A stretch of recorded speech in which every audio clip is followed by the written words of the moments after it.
उत्तराखंड में मतदाता सूची के विशेष गहन पुनरीक्षण यानी एसआईआर को लेकर बूथ स्तर पर मैपिंग का काम जारी है। पूरे राज्य में बीएलओ के जरिए सभी बूथों पर विशेष कैंप लगाकर मतदाताओं का सत्यापन और मैपिंग कराया जा रहा है। रिपोर्ट देखिए। एसआईआर के तहत बूथ स्तर पर 2 दिन का मैपिंग अभियान। कांग्रेस ने केंद्र सरकार और प्रक्रिया पर उठाए सवाल। जेएमएम ने मतदाताओं को जागरूक करने का चलाया अभियान। वैध मतदाताओं के नाम न कटने देने पर जोर। बीजेपी ने एसआईआर की धीमी प्रक्रिया पर जताई नाराजगी।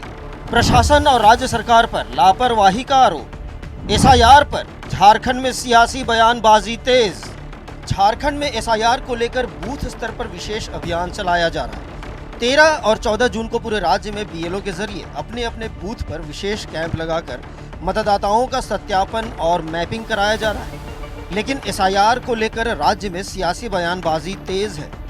कांग्रेस नेता राकेश सिन्हा का कहना है कि एसआईआर के नाम पर आम मतदाताओं को अनावश्यक परेशान किया जा रहा है, इसलिए केंद्र सरकार और चुनाव आयोग की प्रक्रिया पर सवाल उठता है। वैध मतदाताओं को परेशान किया जा रहा है। कांग्रेस पार्टी एसआईआर को लेकर के शुरुआती दिनों से ही गंभीर है और एसआईआर कैसे सही रूप से हो इसके लिए कांग्रेस लगातार काम कर रही है और अभी हमारे सारे बीएलओ के साथ संपर्क करके तमाम बूथों पर काम कर रहे हैं ताकि कोई भी व्यक्ति एसआईआर के माध्यम से उसका नाम ना कटे।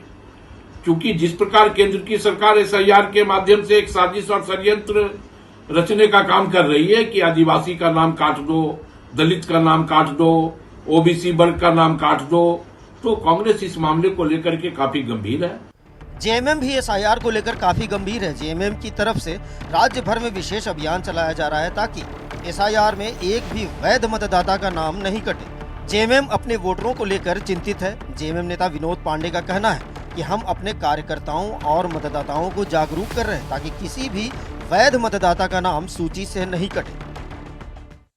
आज के कार्यक्रम का उद्देश्य बिल्कुल स्पष्ट है कि एसआईआर के माध्यम से जो चुनौतियां हम लोगों के समक्ष आने वाली, उन चुनौतियों के बारे में पार्टी के बीएलए-2 और बूथ स्तर के कार्यकर्ताओं को उसकी जानकारी दी जाए, उनको सजग किया जाए, उनको सचेत किया जाए और उन चुनौतियों का सामना वो कैसे करेंगे उसका उन्हें ट्रेनिंग भी दिया गया, निर्देश भी दिया गया। इधर बीजेपी विधायक नवीन जायसवाल ने धीमी गति से हो रहे मैपिंग को लेकर नाराजगी जताई है और इसके लिए उन्होंने राज्य सरकार के अधिकारियों और पदाधिकारियों को दोषी ठहराया। नवीन जायसवाल का कहना है कि 23 साल बाद पुनरीक्षण का काम चल रहा है। ये बेहद महत्वपूर्ण कार्य है, लेकिन राज्य के अधिकारी और कर्मचारी गंभीरता से काम नहीं कर रहे हैं। हटिया विधानसभा क्षेत्र में बहुत जो मैपिंग का आंकड़ा है वो बहुत दुख देने वाला है। लगभग 50% ही मैपिंग हो पाई है। एसआईआर की प्रक्रिया 23 साल के बाद हो रही है। बहुत लोग एसआईआर में मैपिंग कराना हो या वोटर लिस्ट में नाम जुड़वाना हो, इस बात को गंभीरता से नहीं ले रहे हैं। एसआईआर को लेकर राजनीतिक दल अपने अपने तरीके से जनता के बीच सक्रिय हैं। एक और मतदाता सूची में किसी का नाम न कटे इसकी चिंता जताई जा रही है, तो दूसरी ओर प्रक्रिया की रफ्तार पर सवाल उठ रहे हैं। ऐसे में आने वाले दिनों में ये मुद्दा झारखंड की राजनीति में और अधिक गरमाने की संभावना है। सहयोगी कुणाल के साथ नक्षत्र न्यूज के लिए नवीन शर्मा की रिपोर्ट।